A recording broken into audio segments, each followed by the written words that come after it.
தலைநகர் டெல்லியில் பரவலாக பெய்து வரும் மழையால் பல்வேறு பகுதிகளில் போக்குவரத்து நெரிசல் ஏற்பட்டது. டெல்லியில் நேற்று முதல் விட்டு மழை பெய்து வந்த நிலையில் அதிகாலை முதல் மிதமான மழை நீடித்தது. குறிப்பாக சாந்தி பாத், ஆரோ சிட்டி, ஆர்கேபுரம், ஃபெரோஷா சாலை, ரஃபி மார்க், முனிர்கா, மோதி பாக் உள்ளிட்ட பகுதிகளில் மழை பெய்தது. தாழ்வான பகுதிகளில் உள்ள சாலைகளை மழைநீர் சூழ்ந்ததால் முனிர்கா, நசாப்கர் உள்ளிட்ட பகுதிகளில் போக்குவரத்து கடுமையாக பாதிக்கப்பட்டது.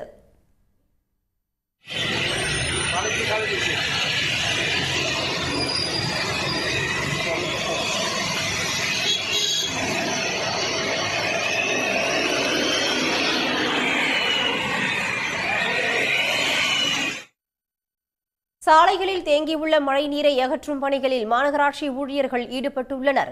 இந்நிலையில் டெல்லி மற்றும் புறநகர் பகுதிகளில் இடியுடன் கூடிய மழை தொடர வாய்ப்புள்ளதாக கூறியுள்ள இந்திய வானிலை ஆய்வு மையம் ஆரஞ்சு எச்சரிக்கை விடுத்துள்ளது. உடனுக்குடன் செய்திகளை தெரிந்து கொள்ள சன் நியூஸ் பெல் ஐகானை கிளிக் பண்ணுங்க.